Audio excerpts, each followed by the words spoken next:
நீஃபிலிமாலய நேயர்களுக்கு வணக்கம். நான் உங்கள் பத்திரிகையாளர் ஆர்.எஸ். கார்த்திக். என் அருகில சக்தி சரவணன். வணக்கம். நாங்கள் 2 பேரும் இப்போ இந்த வீடியோவில் பார்க்க இருக்கிற விமர்சன விவாத படம் திரைப்படை. தரைப்படை. அது என்ன தரைப்படை?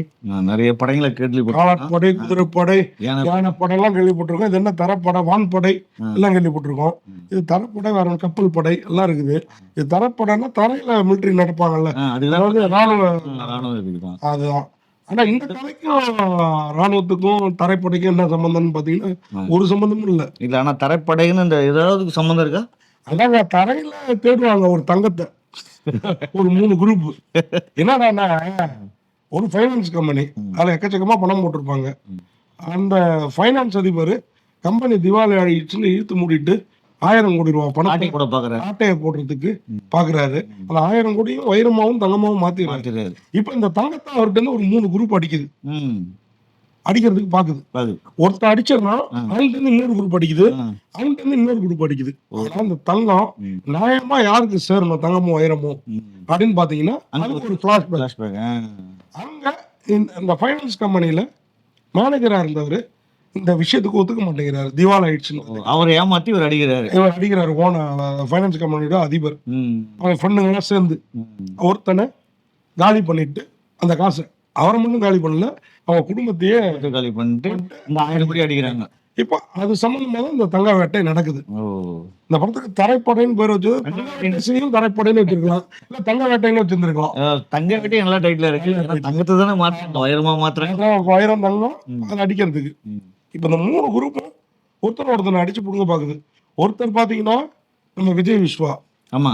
இன்னொருத்தர் விஜய் பிரஜன் ஒரு குரூப், இன்னொருத்தர் நம்ம லொல்லு சபா ஜீவா தங்கவேல்.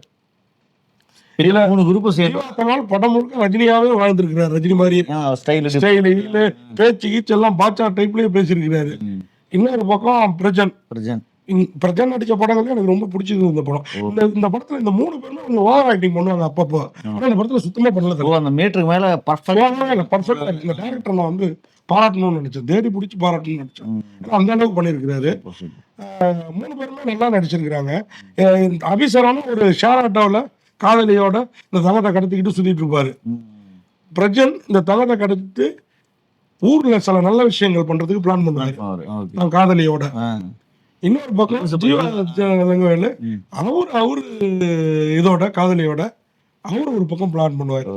இப்போ இந்த நியாயமா இந்த தங்கம் யாருக்கு போகணும், ஏன் போகணும், 3 பேர் கிடைச்சதா இல்லையா, 3 பேர்ல யாருக்கு நியாயமா போகணும், அவங்க கையில கிடைச்சதா இல்லையா, புரியுதா உங்களுக்கு?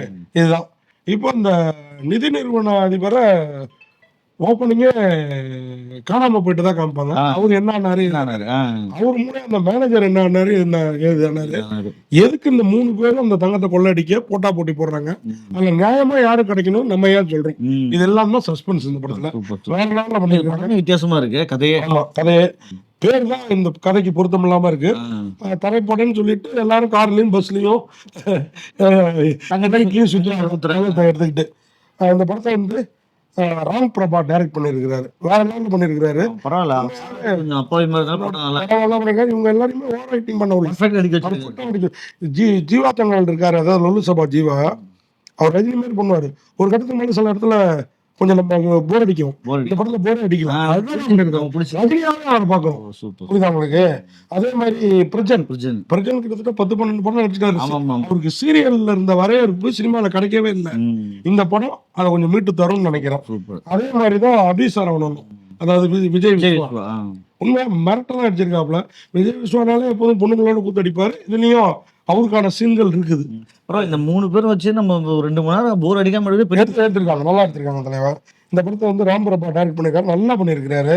இந்த படத்துக்கு வந்து மணிக்குமார் பிரபு அவர் தான் வந்து மியூசிக். அதே மாதிரி இந்த படத்துல சினிமாட்டோகிராஃபர் சுரேஷ்குமார் சுந்தரம், உண்மையா வேற லெவல்ல பண்ணிருக்காரு. சாங் கம்போசிங் தனியா மணிக்குமார் பாபு தான் சாங் கம்போசிங். பிரபுல Manikumar Babu music and song composing எல்லாமே. எடிட்டர் இந்த படத்துக்கு ராம்நாத் அழகா பண்ணிருக்கிறாரு. பெருசா குறை சொல்றது இல்ல. சில இடங்கள் கொஞ்சம் ஒரு ரொம்ப நேரம் இந்த தங்கத்தை வச்சுட்டு சுத்துறப்ப கொஞ்சம் 1000 கோடி வைரத்தையும் வச்சுட்டு சுத்துறப்போ கொஞ்சம் கட் பண்ணிருக்கலாமேன்னு தோணுது. ஆனா மெட்ராஸை நம்ம டாப் ஆங்கிளில் அது பேர் என்ன காசிமேடு துறைமுகத்தெல்லாம் வேற லெவலில் காமிச்சிருக்காங்க. ஹீரோயின் பேர் ஒரு ஒரு ஒரு பொண்ணு வந்து அந்த எல்லா படத்துலையும் இந்த நம்ம மிடில் கிளாஸ் தமன்னா ஆமாண்ணா நம்ம போன பாட்டுல அந்த பொண்ணு தான். இன்னும் 2 பேர் நடிச்சிருக்காங்க. அவங்க பேர் அந்த அவங்க பேர்லாம் ஷார்ட் லிஸ்ட் பண்ணல அவங்க. ஓ சரி சரி ஓகே ஓகேவா? எல்லாரும் எல்லாருமே நல்லா பண்ணியிருக்காங்க. மொத்தத்துல தரைப்படை தாராளமா பார்க்க வேண்டிய படை அப்படின்னு சொல்லி விடைபெறோம். நன்றி வணக்கம். இந்த வீடியோ உங்களுக்கு பிடிச்சிருந்தா லைக் பண்ணுங்க, கமெண்ட் பண்ணுங்க, ஷேர் பண்ணுங்க, சப்ஸ்கிரைப் பண்ணுங்க.